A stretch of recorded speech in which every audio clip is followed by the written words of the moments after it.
ABP news चुनावी सफर में अब राजस्थान मौजूद है और राजस्थान में मौजूद होने की सबसे बड़ी वजह यही है कि दूसरे चरण में यहां मतदान है, यानी कि परसों।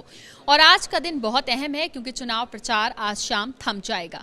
इस वक्त हम बाड़मेर जैसलमेर सीट पर मौजूद हैं और लोकसभा क्षेत्र तो कवर कर ही रहे हैं, अलग अलग लोगों से बातचीत कर रहे हैं, उम्मीदवारों से भी हमारी बातचीत हुई है। लेकिन कुछ ऐसे चेहरे जो उम्मीदवारों के अलावा इस सीट पर काफी चर्चा में बने हुए हैं, उनमें से एक चेहरा, एक नाम है अशोक गोदारा। आखिर कौन है ये, इनके बारे में भी आपको बताएंगे और इनसे बातचीत भी करेंगे। बीजेपी में हाल ही में शामिल हुए हैं, युवा हैं, लोगों की भीड़ इनके साथ चलती है, बड़ी संख्या में लोग इनके साथ जुड़े हुए हैं और इस वक्त बीजेपी उम्मीदवार कैलाश चौधरी के साथ लगातार प्रचार में दिखाई दे रहे हैं, जोरों शोरों से प्रचार कर रहे हैं।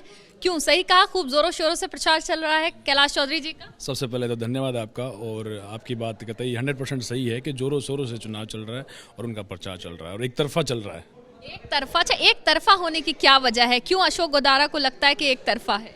नहीं, राष्ट्रवाद की भावनाएं हैं सब, मोदी जी का जो काम है, जो नीतियां हैं, जो हमारे भाई उनसे प्रभावित है और एक तरफा है। हमको नहीं लगता हमारे टक्कर में कोई है और 25 की 25 सीटें हम मोदी जी की झोली में डालेंगे। जो 400 पार का जो नारा है वो मोदी जी का पूरा होगा इस बार। अच्छा, मुझे ये बताइए, क्योंकि आप सब यंग लोग हैं, इलाके में घूम रहे हैं, एक उम्मीदवार के साथ तो हैं ही, उसके अलावा भी कौन से ऐसे मुद्दे हैं जो लगता है कि कैलाश जी लोगों के बीच लेकर गए हैं, जो लोग उन पर विश्वास जताएंगे उन मुद्दों की वजह से, उन कामों की वजह से? विश्वास, मुद्दे बहुत सारे हैं। मुद्दे, अपन मुद्दों की बात करते हैं तो जैसे शिक्षा है, रोजगार है, सड़क है, चिकित्सा है, बहुत सारे मुद्दे हैं। पहले कांग्रेस गवर्नमेंट थी प्रदेश के अंदर।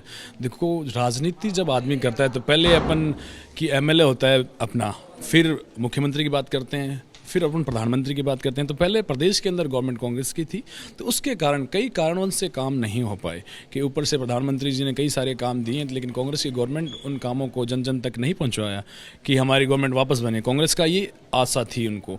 तो अब गवर्नमेंट बीजेपी की है, भजन लाल जी की सरकार है और ऊपर प्रधानमंत्री जी नरेंद्र भाई मोदी जी प्रधानमंत्री बनेंगे तीसरी बार, तो 100% सारे काम होंगे। जो शिक्षा की बात करेगा, जो रोजगार की बात करेगा, जो सड़क की बात करेगा, जो हमारे युवाओं भाइयों की बात करेगा, जो पिछड़े हुए हैं, जो पिछड़े पंक्ति में बैठे हैं, उनकी बात करेगा। सरकार उनकी है और उनका काम होगा और ये जनता सब जानती है कि सब सरकार है, उसमें काम होगा 100%। आपने मुझे प्रधानमंत्री नरेंद्र मोदी के कामों का गिनाया, आपने मुझे ऐसी चीजों का बताया जो प्रधानमंत्री ने खुद लागू की हैं, जिसका लाभ लोगों को मिल रहा है, आपने ये भी जिक्र किया।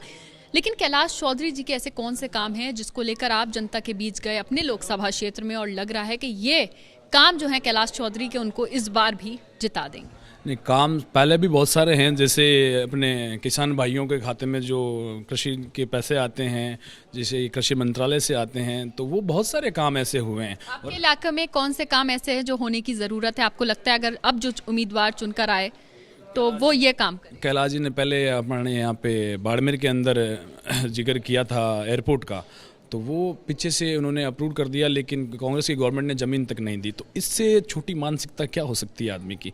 तो भजनलाल सरकार ने अभी वो ज़मीन करवाई है। सब बहुत सारे मुद्दे हैं ऐसे, जो काफ़ी सारे काम पेंडिंग में है और अब बीजेपी की गवर्नमेंट है, इस गवर्नमेंट में वो काम कंप्लीट होंगे और ये जनता सब जानती है। कंपटीशन किसके साथ है कैलाश चौधरी का? रविंद्र सिंह भाटी या उमेद आराम, किसके साथ लगता है कैलाश चौधरी का कंपटीशन है? हमको ऐसा लगता है कि बीजेपी का कंपटीशन कोई है ही नहीं। 400 पार का जो नारा है मोदी जी का, उसके टक्कर में मुझे नहीं लगता कोई है। और कांग्रेस तो मुझे दिख नहीं रही। कांग्रेस के जो उम्मीदवार है 3 बार वो लोगों के बीच में जा रहे हैं कि साहब हम 3 बार हार गए। तो साहब, ये जनता जनार्दन है, जनता भगवान होती है। आप इसकी बात क्यों नहीं मान रहे, क्यों नहीं समझ पा रहे? आपके 3 बार हार गए, इनका मतलब आप समझते हैं? जनता का मैसेज है कि हम आपको स्वीकार नहीं कर रहे हैं। तो आप इस चीज़ को मानिए और आप घर बैठिए आराम से और बहुत देसी भाषा में खेती कराओ, खेती करो और आगे बढ़ो, मौज करो। आपने जनता जनार्दन की बात करी, तो ऐसे रविंद्र सिंह भाटी कहते हैं कि जनता जनार्दन जो है वो 26 तारीख को ऐतिहासिक मतदान बाड़मेर में करेगी और उनको जिताएगी।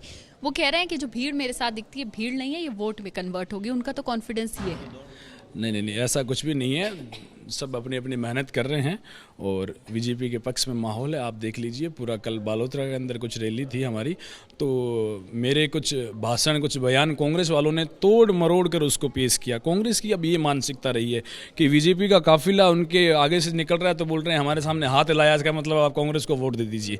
अब इतनी ओछी मानसिकता पे वो आ चुके हैं, तो इसका मतलब हार की बौखलाहट उनको सता रही है और मुझे नहीं लगता बीजेपी के टक्कर में कोई है। वो वाली बात है कि हम अर्जुन को क्या दिख रहा है कि चिड़िया की आंख दिख रही है। हमको तो नंबर 1 पर है, नंबर 1 पर रहेंगे। सिंह भाटी से इतने तर्क ताल्लुकात कैसे हो गए? तल्ख की वजह क्या रही? नहीं ऐसा कुछ ही नहीं है, दोस्ती थी, दोस्ती अभी भी है। वो अपना फर्ज निभा रहे हैं, मैं मेरा फर्ज निभा रहा हूँ। मैंने राष्ट्रवाद को चुना है। दोस्ती ये राजनीति में नहीं आनी। राष्ट्रवाद की बात तो वो भी करते हैं, तो ये रास्ते अलग कैसे हो गए? नहीं, मैं अभी पार्टी की विचारधारा में हूँ। पार्टी ने मुझे यहाँ भेजा है बाड़मेर के अंदर, और पार्टी मुझे जहाँ भी भेजेगी वहाँ मुझे जाना पड़ेगा, चाहे गंगानगर हो, चाहे बाड़मेर हो, चाहे जोधपुर हो। चाहे जो भी नतीजा इस सीट पर रहे, चाहे वो जीते चाहे आप जीतें, लेकिन मुझे ये बताइए कि ऐसा हो सकता है कि आगे आने वाले वक्त में अपने दोस्त को भी अपने ही साथ शामिल कर लेंगे? नहीं, मैं तो ऐसा कैसे कह सकता हूँ। वो उनकी विचारधारा है, वो किस में आते हैं किस में नहीं आते। अभी बीजेपी ने कमल की जो मोदी जी ने कमल दे के भेजा है, वो कैलाश चौधरी जी को भेजा है। तो हम कैलाश चौधरी जी के साथ में हैं, मोदी जी की नीतियों के साथ में हैं और मोदी जी के साथ में हैं। बाकी आगे भविष्य के घर में है, आगे क्या होता है क्या नहीं होता वो उनका मामला है, वो मैं नहीं बता सकता वो कहाँ आएंगे कहाँ नहीं आएंगे।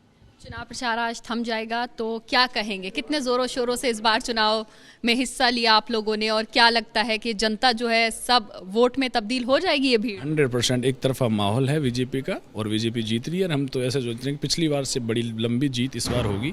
4-5 लाख वोटों से हम जीतेंगे और ये जनता देखेगी। और 26 तारीख का जो माहौल है, और 4 तारीख में कन्वर्ट होगा, और 4 तारीख के बाद में हम 5 तारीख को आपके साथ इंटरव्यू करेंगे वापस।